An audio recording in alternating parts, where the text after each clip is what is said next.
le même bateau. Alléluia. C'est pas parce que je suis arrêté ici, tu vas penser que je n'ai pas aussi une situation difficile. Il y a des choses pour lesquelles je prie. Depuis des années, je n'ai pas encore vu l'accomplissement.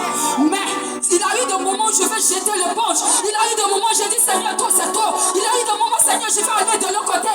Parce que je ne te cache pas.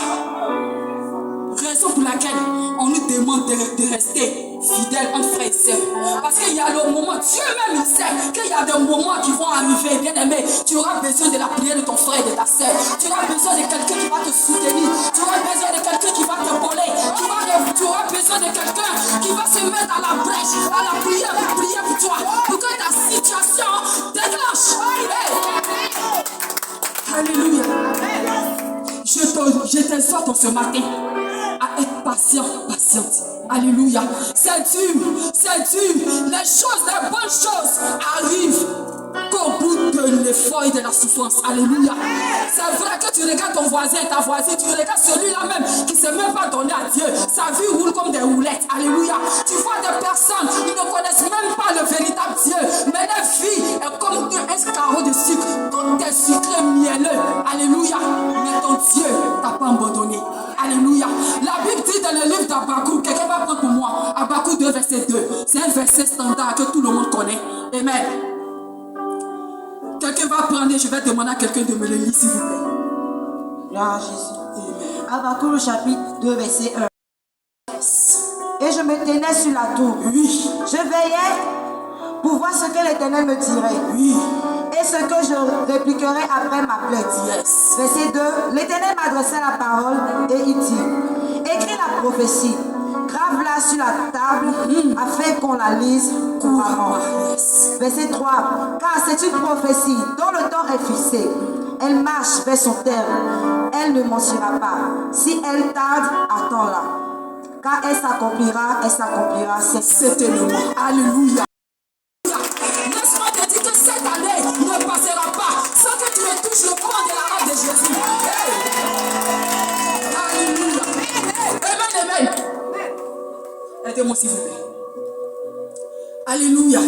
Bien aimé, les bonnes choses sont difficiles. Alléluia. La majorité de tous ceux qui ont sémé dans la souffrance, ils ont récolté dans la joie. Alléluia.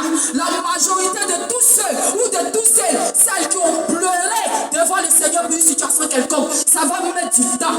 Ça va mettre du temps. Mais sache que tu es dans la bonne position. Alléluia. Tu es dans la bonne position. Amen. Joseph avait 17 ans. Alléluia. Joseph, là, il avait 17 ans. Lorsqu'on lui a dit qu'il va devenir roi quelque part, certainement dans une église. Amen. Il avait 17 ans. Mais il a été béni à partir de 30 ans. Imagine 13 ans de camp encore. 13 ans devant Dieu, peut-être que c'est 1000 ans. Alléluia. Mais il a attendu, il a été patient. Alléluia. Regarde un peu Anne.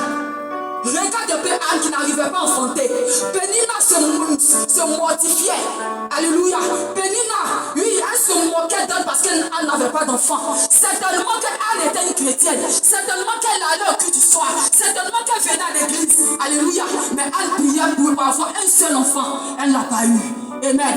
Mais quand son temps a sonné, quand elle était à son poste, quand elle était là où il fallait, la Bible dit, elle n'a pas eu besoin d'un recours. Alléluia. Elle a eu besoin de l'Éternel. Quand le même Dieu qui a dit qu'il n'aura pas de stérile dans la maison de l'Éternel, c'est ce même Dieu là qui l'a béni. Amen. Alléluia. C'est ce même Dieu qui l'a béni, bien aimé. Comme je le disais, il arrive un moment où tu fais jeter l'éponge. C'est compliqué, c'est dur. Il a eu des moments où, souvent même, peut-être que le conseil d'une amie quelque part t'a interpellé pour dire, ah, allons de l'autre côté.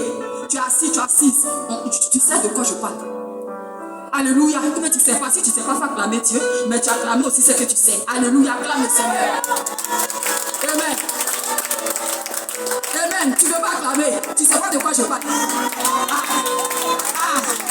Amen. Tu sais de quoi je parle. Alléluia. Nous tous nous sommes concernés. Il est arrivé le moment où tu vas aller chez le féticheur, chez le marabout, ou bien chez le charlatan. C'est faux. C'est vrai. Il arrive le moment où tu vas aller. Parce que tu as tellement prié, tu as mal au cœur. C'est pas parce que c'est non indépendant de ta volonté. Mais c'est parce que tu pries pour une situation que tu ne vois pas.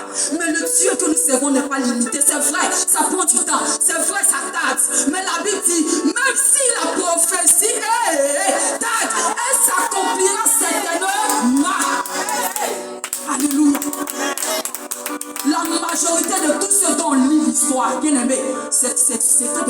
souffert. C'était des personnes qui sont restées chez leurs parents jusqu'à 40 ans. Ce sont des personnes qui se sont vues maltraitées dans le foyer. Ce sont des personnes qui se sont vues marginalisées. Ce sont des personnes qui se sont vues dans la souffrance extrême qui n'en dit même pas son nom. Mais ces personnes, lorsque le temps de Dieu est arrivé, ces personnes ont touché la grâce. Et quand Dieu te donne à bon port, quand Dieu te donne au moment opportun, tu profites jusqu'à la fin de tes jours.